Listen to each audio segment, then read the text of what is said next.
সদ্য স্বাধীনতা প্রাপ্ত দেশে দেখা দেয় অরাজকতা, দুর্নীতি, হত্যা, সংঘর্ষ, সন্ত্রাস। দেখা দেয় করুণ দুর্ভিক্ষ।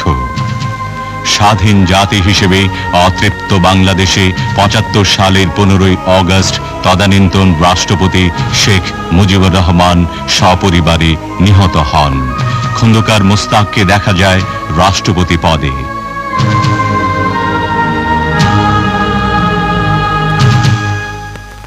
মেজর জেনারেল জিয়াকে নিযুক্ত করা হয় সেনাবাহিনীর প্রধান হিসেবে। ৩রা নভেম্বর ব্রিগেডিয়ার খালেদ মোশাররফের নেতৃত্বে এক সামরিক অভ্যুত্থানে খন্দকার মোস্তাক ক্ষমতাচ্যুত হন। বিচারপতি সাইম হন রাষ্ট্রপতি। জেনারেল জিয়াকে করা হয় গৃহবন্দী। এক চরম অরাজকতার সৃষ্টি হয়। জেগে ওঠে সিপাহী জনতা।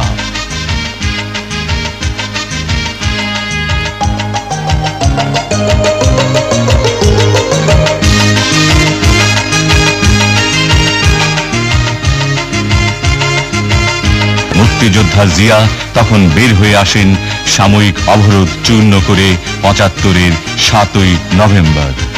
সিপাহী জনতার ডাকে ও সারা দেশের আহ্বানে আবারও উচ্চারিত হল ৭১-এর সেই অকুতভয় অনলবর্ষী কণ্ঠ, আমি জিয়া বলছি।